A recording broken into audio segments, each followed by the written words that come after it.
Hi, I'm Rob, and this is Gems of War. Now it's Guild Wars War 2, and it is Green Day. We're in bracket 2, so these are pretty hard fights. A lot of the teams people think you should use, or the way you should work, some teams doesn't always work in bracket 2. If you're in a lower bracket, like bracket 5, 6, 7 or something, or lower, then the way you think you should run some teams just simply does not work in bracket 2.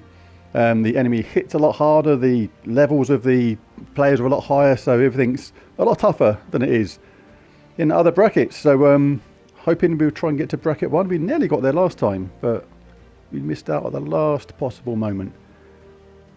And if we're in bracket 1, then it's literally as hard as it can possibly get, which is really cool. That's what we like. Anyway, we're up against this entangling team by the look of it. King Bloodwood entangles and inflicts bleed on a random enemy when matching 4 or more gems.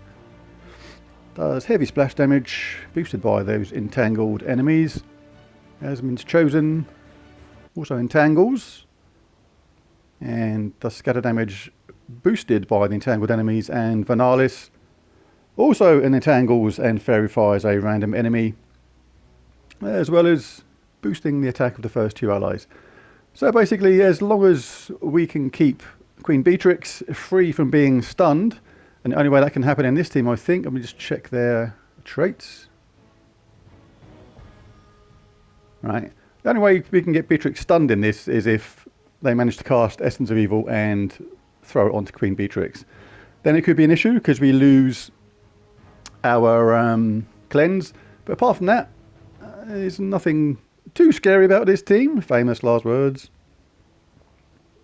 I've gone with the traits of Archer class: Hunt, Precision, Root Trap, Nature's Aura, Wall of Vines, Dodge, and Thieves Guild. Alright, let's give it a go.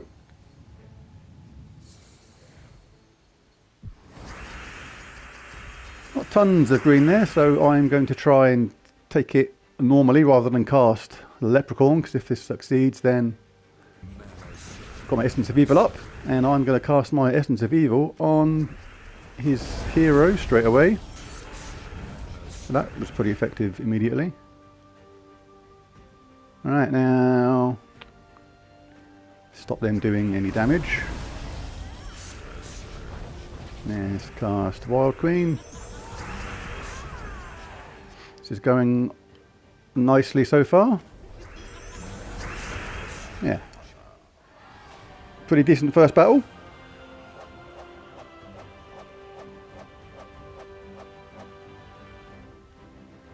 And 3,288 Guild Wars points. Battle 2 is against Black Hunter. Now we've got a Jar of Eyes, Fundingus, Arachnian Weaver, and the Leprechaun. We're in Elementalist class. Can be an issue if they get a 4 match and they happen to throw it onto Queen Beatrix again. We'll be stunned this time, so we will lose our cleanse. So for that reason, I am going to double up my Orpheus medals.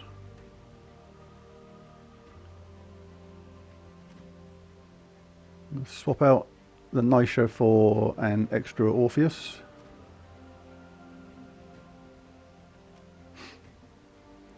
This doesn't mean you get a 20% chance to get cleansed, by the way. It just means you actually get a second chance, a 10% chance, which is mathematically slightly less than 20%.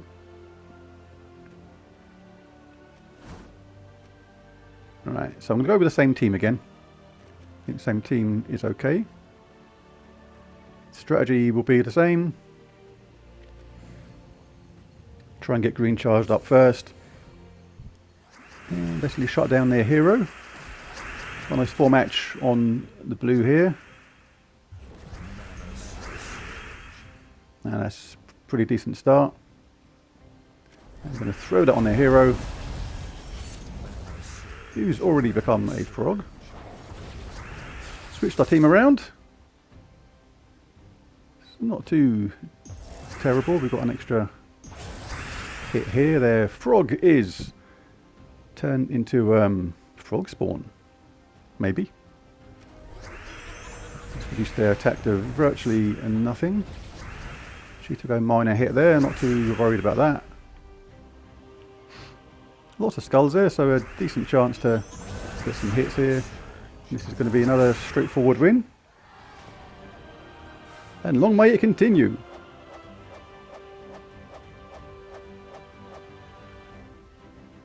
£1,399 points that time. Battle 3 against Dark Malachi. Ooh, Web Spinner, Sister Superior, Fist of Zorn, Writhing Staff. This is a dangerous team, all about creating skulls for Web Spinner to try and skull us into absolute oblivion. Fist of Zorn converts all the yellow gems to skulls and starts with full mana, so that's really, really dangerous.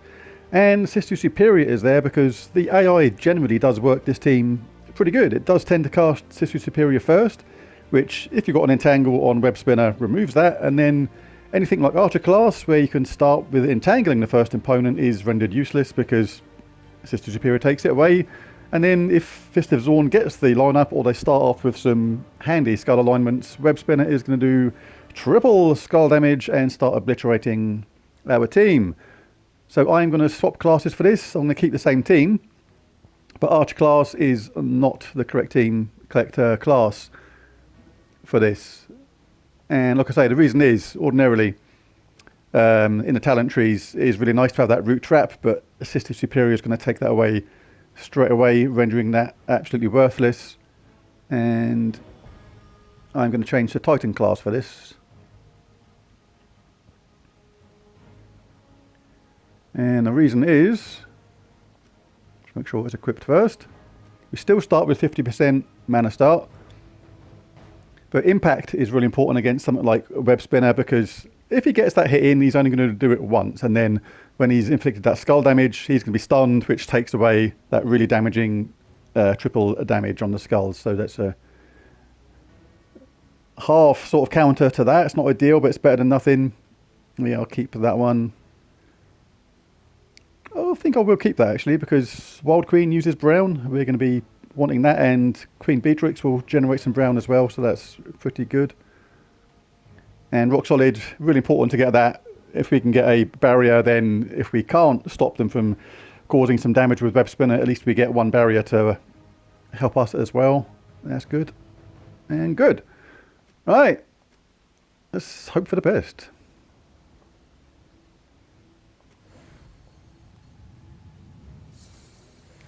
Skull Blast. Yes, indeedy. Right. First things to check are the yellow to skulls. And that is okay. It's not left them anything else elsewhere, so this is alright. I'm going to take this, and then hopefully they'll cast their Sister Superior anyway. It's a little bit erratic like that sometimes, and it may just do that anyway. Yeah, good. Right, they've wasted both of those. He's now stunned. Our barrier saved us from damage. Now we can be on our way, hopefully. And they've lost that epic start, which is what they basically rely on with that team. Give us blue and purple. There's not a lot of green there for Leprechaun to cast. They're all on 0 mana right now. So yeah, I'm going to keep patient.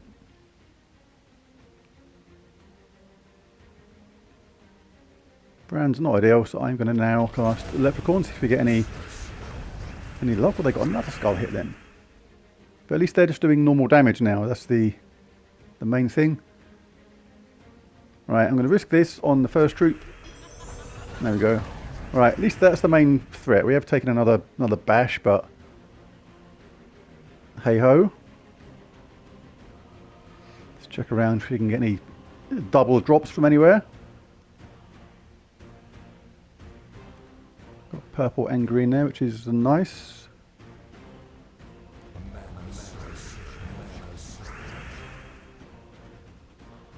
Alright.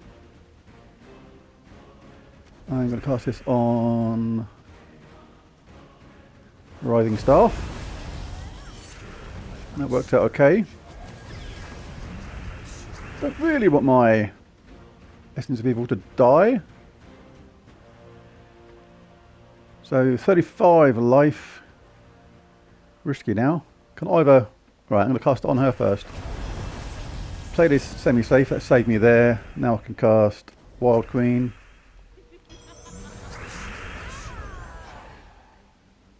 $146, and that is more than 146. Grab this extra turn first. Cast that on Zornface. And Beatrix. No, does not quite finish them off. See if we get an extra turn out of it.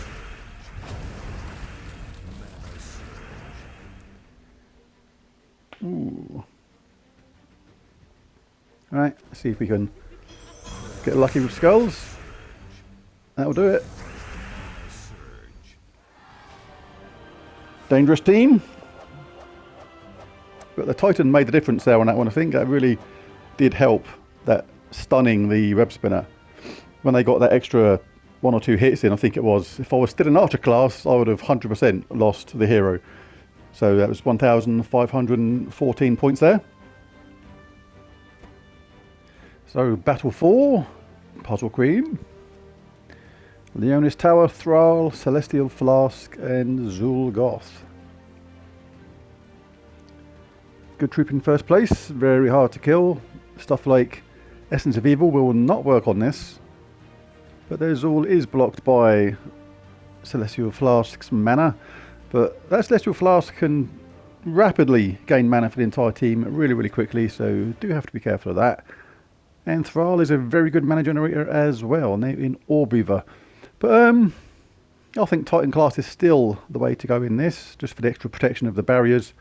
And because, like I say, the Entangle, in the same way as the last team, is not going to work on the Leonis Tower. Slightly tempting to swap out Queen Beatrix for a Godslayer troop. Take out Zul'Goth in a single hit, hopefully. Yeah, I think we'd be able to do that just. But, no, I'm going to roll with this.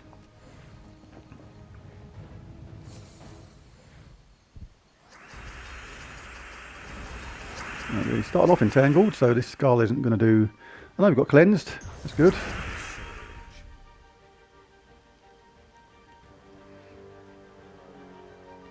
Might give them that skull hit.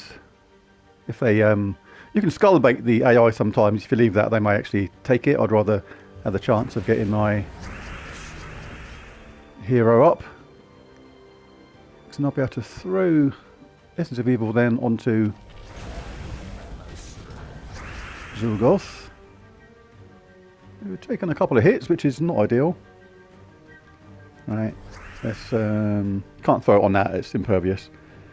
Throw it on Zul. Alright, need to get stuff rocking and rolling now, because Essence of Evil is taking a bit of a battering.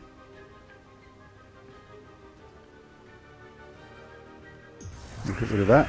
Right, that is really handy that just happened, because now I can put the old Essence of Evil on Thrall. Let's check around for 4 matches first. Should keep my Essence of Evil safe. Then we can... are they stealthy? Yeah, I think they were. Right, so if I cast Wild Queen now, I'm not going to actually gain any attack from it, because the 2 troops that are there are both entangled, and that reduces their attack to 0, obviously, so you do not actually pick up that attack when they're entangled. Could just kill it, but then I am risking them getting some sort of handy skull drop. We've got 60 attack anyway, and if we get a 4 match somewhere, there is a good amount of... No, I'm going to do B first, see if I can reduce them down. That worked out well. And a 3 out of 4 charged. I'm going to make hay while the sun shines and risk B again. Now they're no longer stealthy because they're the last troop there. They did get a summon. That's okay. More things for me to bash. There it is. Another victory.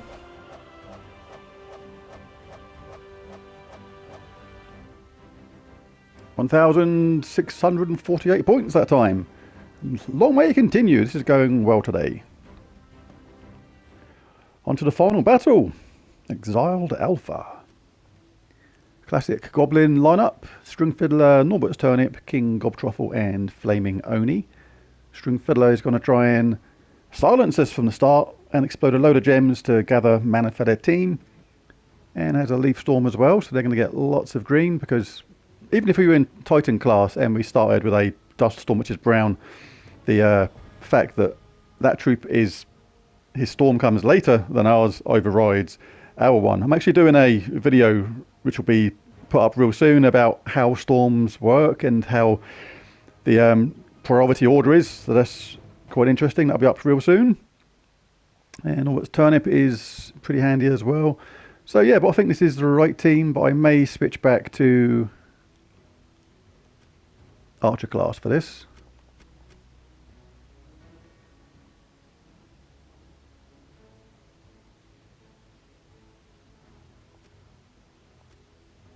Right, same traits.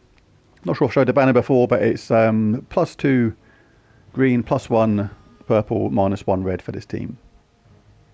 Alright, let's jump in. Let's see if we can get a 5 out of 5.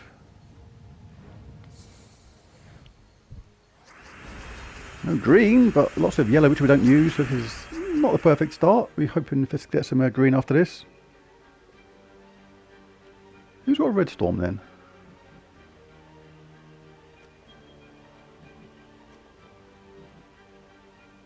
Ah, Flaming Oni, forgot about that.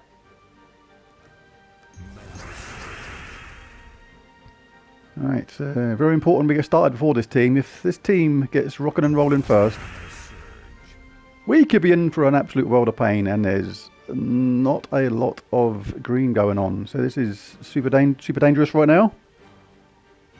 Do not want them getting brown.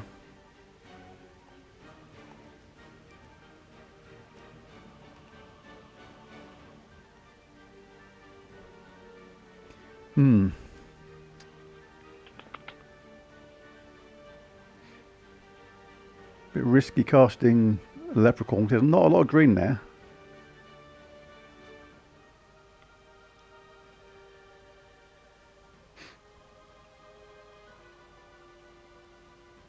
Could take the brown.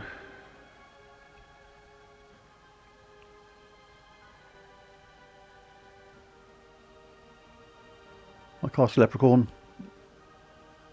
There's value for them in other ways, like getting the yellow for their Norbert's Turnip anyway. So yeah, let's see what happens with that. That's okay. Can accept that. We're going to be guaranteed to get that. With now we've got him. First troop is entangled, so that's pretty decent. I think the key to this is getting Gobtruffle shut up and maybe Flaming Oni. They're entangled, so they may take that skull damage. We're going to explode some green and blue at the same time with this, so that's going to give us a decent amount of mana, hopefully. It wasn't that amazing. Don't mind them trying that skull hit at the bottom. So they're entangled. Now see if we can get going with Zibby.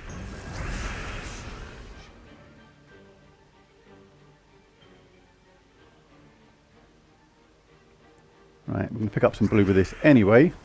So this would be the B charged again, as well as Wild Queen. Right, we've got 3 out of 4 frozen now as well, but that's really handy. So I will risk the Wild Queen. We'll try and get some decent skull damage going on. They're already entangled, and bottom 2 troops. That one is stealthy, so it's going to have to be Beatrix. One's died. Let's just reapply this onto that bottom troop. Norbert's Turnip is now not anywhere near as dangerous, being as though we've taken the ripped the heart out of their team basically. Again, we're still going to get any benefit from Wild Queen, but we can generate some skulls. I'll take that ordinarily first. That's a tad unlucky. But now we've got someone to steal the attack from.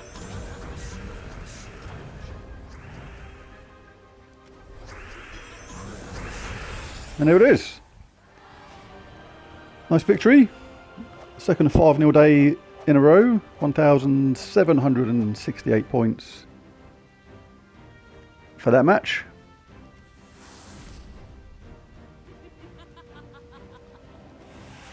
Queen Bee. Wild Queen coming together there to do pretty well. And 9,617 points. That's a decent total. Happy with that. There's a video if you enjoyed it. Found some useful hint and tips somewhere, maybe, anything like that. Be sure to hit the like and subscribe button because many more Guild Wars battles to come and other videos too, all based on Gems of War. Catch you next time. Bye for now.